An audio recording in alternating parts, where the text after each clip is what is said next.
Good morning, কেমন আছেন সবাই?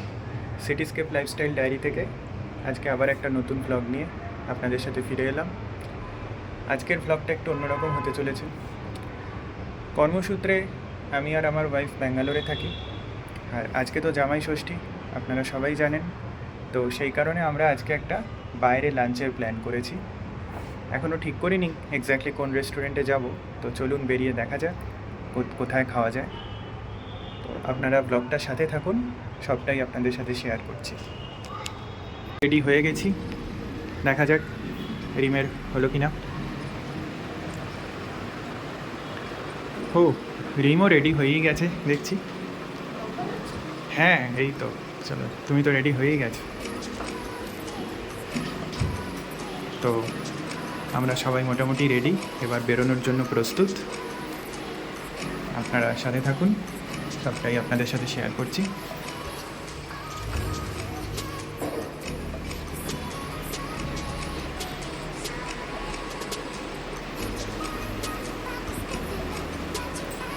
রেডি তো?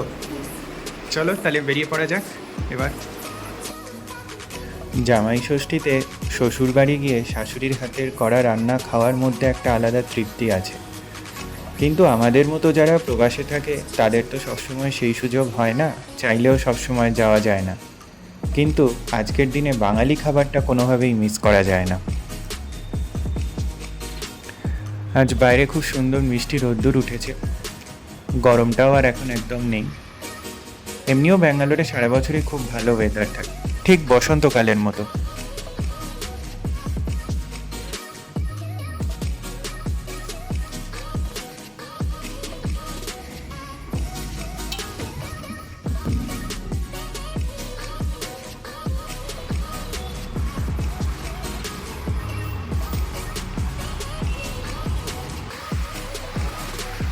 আমরা বেরিয়ে পড়েছি একটা উবের অটো বুক করে।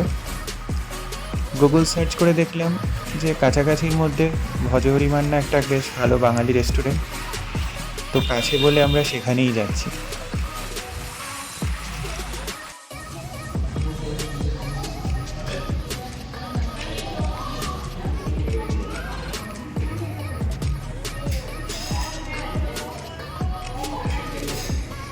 আমরা চলে এসেছি ভজহরি মান্নায়, এবার খাবার অর্ডার করব। রেস্টুরেন্টের ভেতরটা মোটামুটি বেশ ভালোই সাজানো গোছানো, কলকাতার থিমে সাজানো।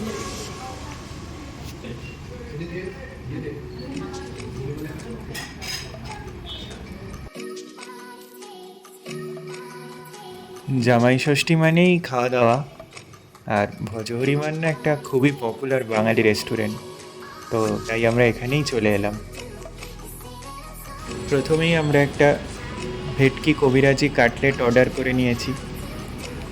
বেশ অনেকটাই বড়, ভেতরে ভালোই ভেটকি মাছের ফিলিং দেওয়া, আর ওপরের এই ক্রাঞ্চিনেসটাকে পুরো ডিম দিয়ে তৈরি করা। মেন কোর্সে আছে ধোকার ডান্ডা, সাদা ভাত, মাটন কষা আর বাসন্তী পোলাও। কবিরাজির টেস্টটাও খুব ভালো ছিল।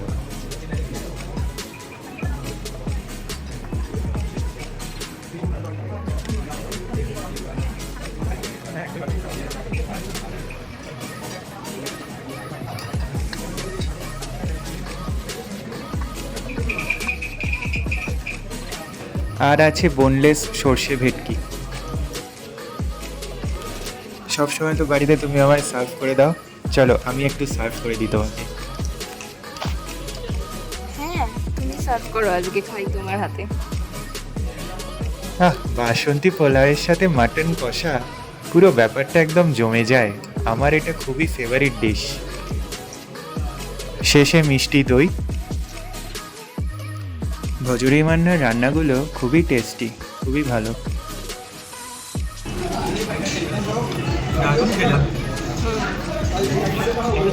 উইকেন্ডে এরকম একটা জমিয়ে বাঙালি রেস্টুরেন্টে খাওয়ার মজাই আছে। জামাই ষষ্ঠীর পরিবেশটা কিন্তু দারুণ হলো।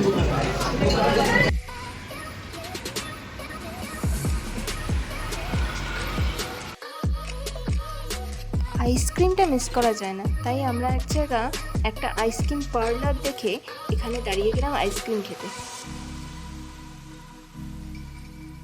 আইসক্রিম পার্লারটা ছোট হলে কি হবে, ভেতরটা খুবই সুন্দর। আর আইসক্রিমের টেস্টগুলো দারুণ। বিভিন্ন সিজনাল ফ্রুট দিয়ে এরা আইসক্রিম বানাচ্ছে, ব্লুবেরি, স্ট্রবেরি, কোকো, চিকু। টেস্টটা সত্যিই দারুণ। পার্লারটার নাম হচ্ছে কোকো স্কুপ। আমরা অর্ডার করেছি একটা ব্লুবেরি আর একটা স্ট্রবেরি কাপ।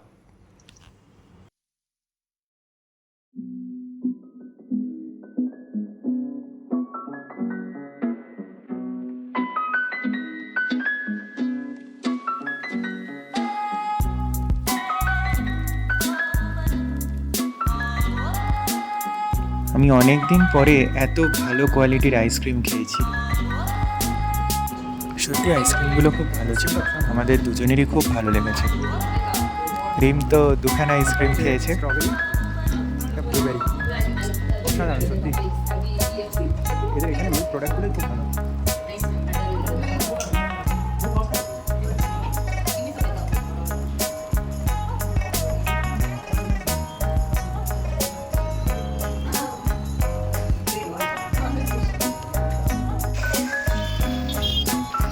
চলুন এবার বাড়ি ফেরা যাক।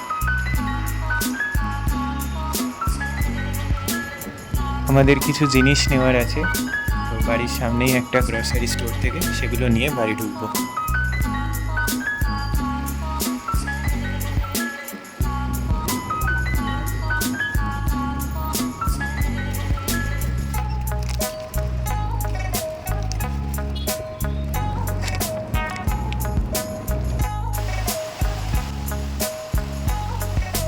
আমরা বাড়ি ঢুকে গেছি। বাড়ি ঢোকা মাত্রই একেবারে মুষলধারে বৃষ্টি শুরু হয়ে গেছে। এই ব্যালকনিটা থেকে বৃষ্টিটা দেখতে খুবই ভালো লাগে। আমার তো খুবই ভালো লাগে। যখনই আমরা টাইম পাই আমরা দুজনে এসে এই ব্যালকনিতে দাঁড়াই, চা খাই। খুব ভালো লাগে এখান থেকে বাইরেটা দেখতে। বিকেলবেলার চাটা আমরা এখানেই খাই রোজ।